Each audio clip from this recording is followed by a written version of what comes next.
आज बाबूजी के जवन हाल भइल बा, एकर सिर्फ जिम्मेदार बड़ा तो तू लोग। अरे का गलती बाटे बाबूजी के, यह नु कि सब लोगन के एक साथ लेके चले के चाहता रे। चाचा जी, ऐसा भाई बहुत किस्मत वाला की मिलेला।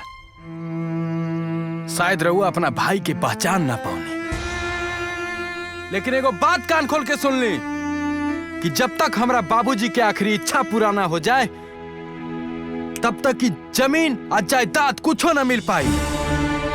तो ठीक बा, हमू देखा तानी तू कैसे हमनी के अपन हिस्सा लेवे से रोक देता रहा। अगर तू लोग चाह के भी हमनी के हिस्सा लेवे के कोशिश कईला तो ठीक ना होई। चल दरोगा, चला। बाबूजी, सब ठीक हो जाए बाबूजी, रहुआ चिंता ना करें। ए जी, पता न काहे आज हमार मन बहुत घबराता, बार बार रिंकू के ख्याल आवता। एगो काम करी ना, कल भैया के साथे जाके ओकरा के देख आई। हाँ बाबूजी, हमरो के दीदी के बहुत याद आवता। अरे रिंकू, का भइल बेटा, तो एजा कैसे? का भइल? कुछ बताई बू, रोवत काहे बाड़ू? सब ठीक तो बा ना? बोलत काहे नहीं खू? माई, विजय जी हमके घर से निकाल देले। ऐसे कैसे निकाल देले घर से? वो बिना कोनो गलती के? गलती बा माई, दीदी सबके सब हमार गलती बा। बेटा साफ साफ बताइबू आखिर बात का बा? What nonsense! इतना जोर जोर से गाना गावे की का जरूरत बा? जेकरा के खाए के बा वो खुदे बनाई और खा ली। ये सबब हमरा से ना बनी। है ही कहा हो? अरे ऐसा खाना तो हमनी के जानवरों सोंग के छोड़ देला। हाँ तो के कहला हा हमरा से खाना बनवावे के? अरे आज तक हम इस सब काम कैले ही नहीं के, फिर कैसे करी? अरे ओकर घर में अब हमने से बर्दाश्त नहीं के होत।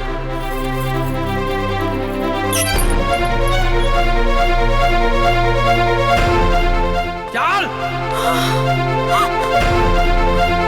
और जेकरा वजह से हमार घर बर्बाद हुई, ओकरा ही घर में रहे के कोनो जगह नहीं के।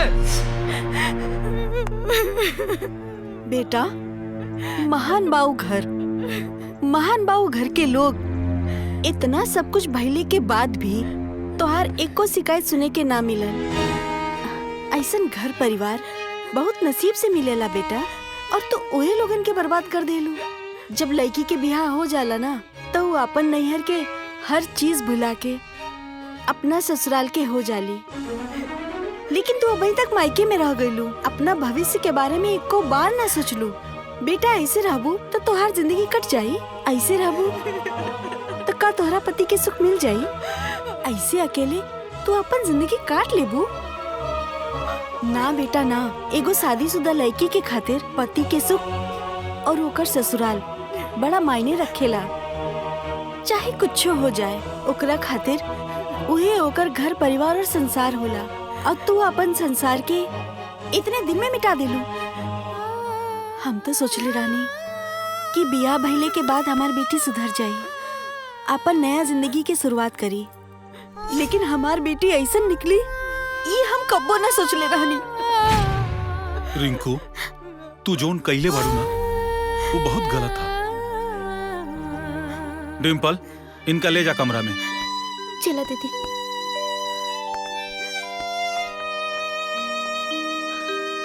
का रामाशंकर, अब का हुई? वो लोग बिटिया के माफ करी है कि ना? अब का बताई साले साहब, ये जोन कर्म करके आयल भी है ना, वहाँ गई